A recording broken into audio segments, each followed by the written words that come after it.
আজকে আমি বানাবো দুধ আর পাউরুটি দিয়ে শাহী টুকরা।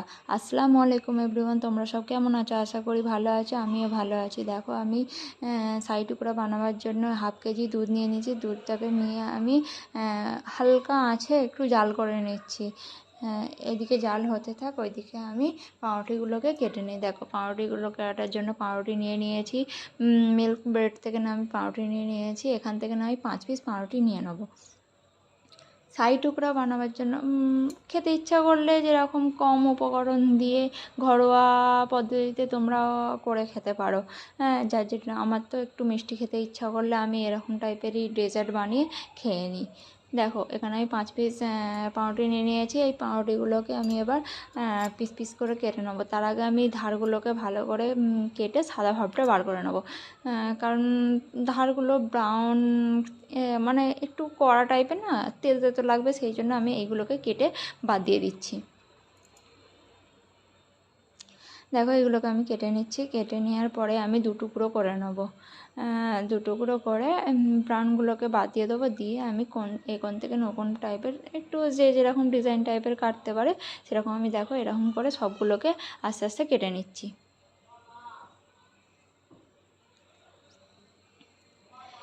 এটা বেশি কিছু লাগবে না, মানে ঘরে যা থাকবে সেইগুলো দিয়েও তৈরি করা যাবে। তোমাদের খেতে ইচ্ছা করলে এরকম, মানে মিষ্টি মিষ্টি খেতে ইচ্ছা করলে তোমরা এরকম খেতে পারো। দেখো এদিকে পাউডার আমার কাটা হয়ে গেছে। এদিকে আমি কাজু আর কিশমিশগুলোকে কেটে নিচ্ছি। কাজুগুলোকে ছোটো ছোটো করে টুকরো করে নিচ্ছি। এরপরে আমি কিশমিশগুলোকে 2-8 করে নেবো। কিশমিশগুলোকে কুচি কুচি করতে হবে না, কিশমিশগুলোকে 2-8 করলেই হবে।